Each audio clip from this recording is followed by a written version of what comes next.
Atsipalaiduojam.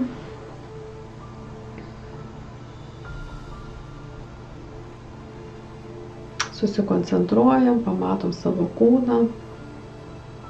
Mano kūnas yra visiškai harmonijoje su mano fizinis, mentalinis, emocinis ir dvasinis kūnai yra harmonijoje. Aš esu harmonijoje su gamta, su aplinka, su namais, kuriuose esu.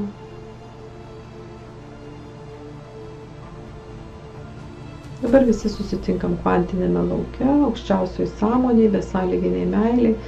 Prisipildom besąlyginę meilę.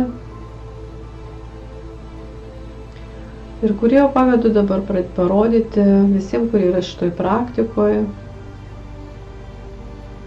Pirmąjį etapą, tai yra 9 mėnesiai iki pastojimo mamos.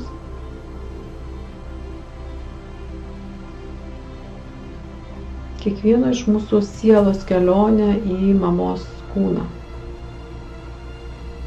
Tai gali būti įvairios spalvos, emocijos, jausmai, gali būti pradėsi verkti, linguoti, siūbuoti, leis kūnui visą tai priimti, reaguoti, bet kai baigsis praktika, viso šitie potyriai iš karto sustos, pasibaigs ir jų nebeliks.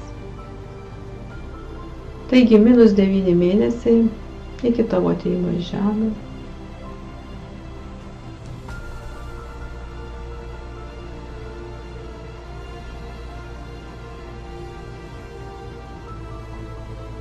Dabar atliekamas gydymas tų mėnesį, viskas, kas buvo blogai, kas nereikalinga, visos negatyvios energijos yra išvalomos, transformuojamos į besąlyginę meilę.